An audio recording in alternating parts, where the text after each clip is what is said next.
ายดีข้าพเจ้าซื้อเท้าบุญทรายสวยกงวันนี้ข้าพเจ้าจะมาทดลองเกี่ยวกับแห่งดาวของอากาศเนาะแห่งดาวของอากาศที่ว่าอยู่ในหน้าโลกนี้เนาะถ้าว่าถือกันพอมาแล้วจะเกิดมีปรากฏการณ์แนวอื่นเกิดขึ้นเนาะจังหวะปรากฏการณ์แนวนั้นเป็นปรากฏการณ์แนวใดเข้ามาเบิ่งการทดลองของพวกเราเนาะส่งอุปกรณ์ที่เราจะทดลองมีดังนี้เนาะอันที่1แมนตุ๊กแก้วอันที่2แมนกางไฟอันที่3แมนมิตักอันที่4แมนเจซีขั้นตอนที่1นะครับต้องตัดเจซีตัวนี้มาเพื่อให้ความหมายอากาศนะ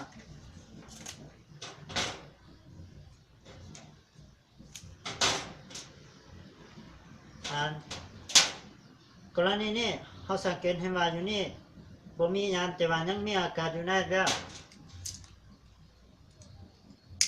เมื่อที่ว่าเขาจุดเจ้านี่ไปเผาไหม้อากาศหมด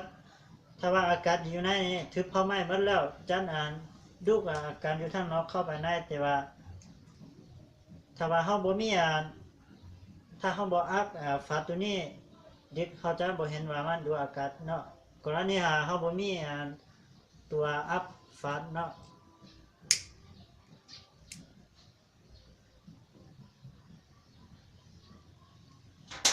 อยู่นี่เขาจะบสามารถสังเกตเห็นว่ามัน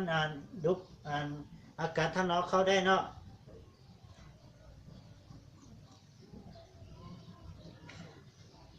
แต่ว่าถ้าว่ากรณีเขาจุดเจียบเขาได้แล้วเขาเอาอุปกรณ์มาอัพปลาตัวนี้ให้ดีๆแล้วมันจะดุกอากาศเขาด้านอากาศทางนอกเข้าไปได้เนาะ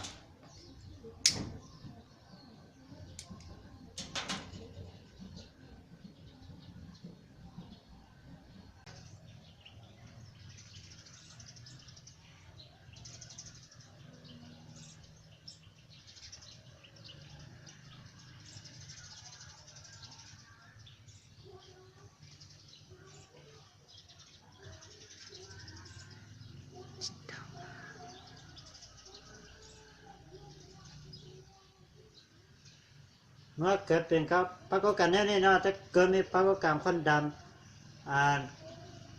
อยู่ในอากาศอยู่ในตุกแก้วนั่นจะกลายเป็นกัมพูนิดเนาะ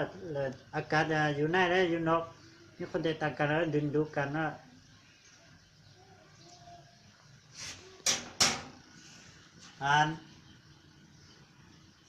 ผ่านการทดลองของพ่อแม่เอาไปนำใช้ในเป็นบทเรียนที่รู้ว่าควันดำได้ทุกๆอาการหรือว่าควันดำถ้าว่ามีการเผาไหม้แล้วจะเกิดมีปรากฏการณ์เกิดขึ้นไปเป็นปรากฏการณ์แนวอื่นเนาะทางการทดลองของพ่อเขาก็หมดเพียงแต่เท่านี้เนาะข